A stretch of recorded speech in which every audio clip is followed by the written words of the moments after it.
नमस्कार दर्शक बंधु मु चंद्रकांत आपण मानक पुणी थे स्वागत करुच्ची नूतन क्रांतिर आउ एक अध्याय को।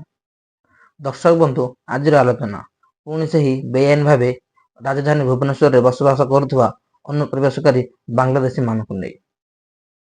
दर्शक बंधु आलोचना को आग को बढ़ाया पूर्व आपण मानक गोटे भिडटी देखा भिडटी को टिके ध्यान दे देखु।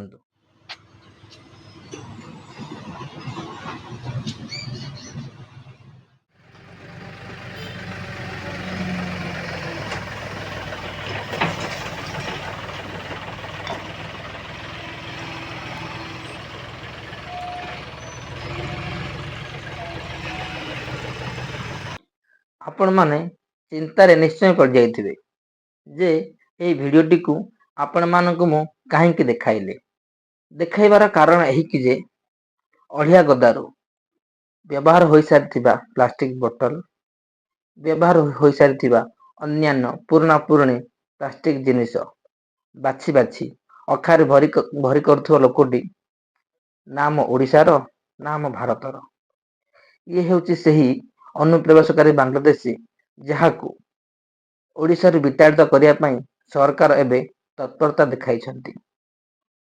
एहिठारे गोटे प्रश्न आमे आम राज्य आ सहर को नहीं केते सुरक्षित। जड़े अनुप्रवेशकारी राजधानी छाती पर छिड़ा हो निर्भय खुलाम खुला तार धंदा कर चली जना पड़ुची आमे केते दुर्बल। जड़े अनुप्रवेशकारी को तू बोली कहया पाइंका ना का पाखे समय अच्छी ना साहस। दर्शक बंधु मुझे गोटे कथा कही रखे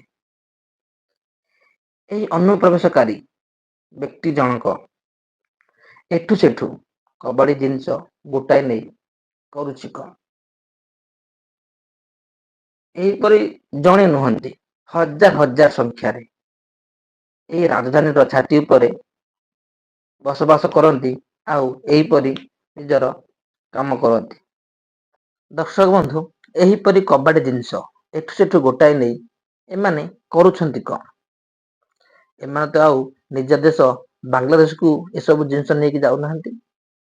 एही ठारे आमर राज्य रे आमर देश रे केउठी ना केउठी केउ एक बड़ व्यवसायी को विक्रय करुछंती।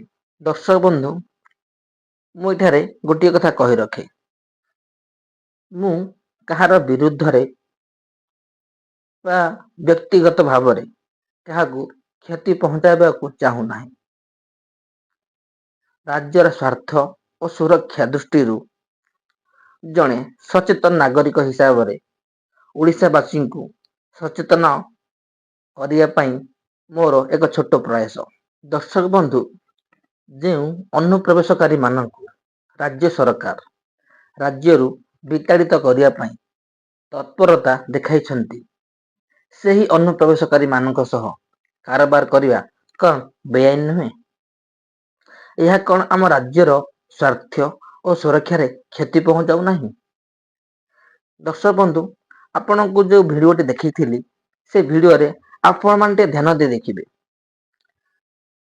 भिडियो प्रथम गोटे ट्रॉली गाड़ी फोटोचित्र आपण मैंने देखिए से गोटे लुना गाड़ी टी अच्छी से लुना आसला केउठू से व्यक्ति जनक यही राजधानी भुवनेश्वर रु केउठा केउठू किनी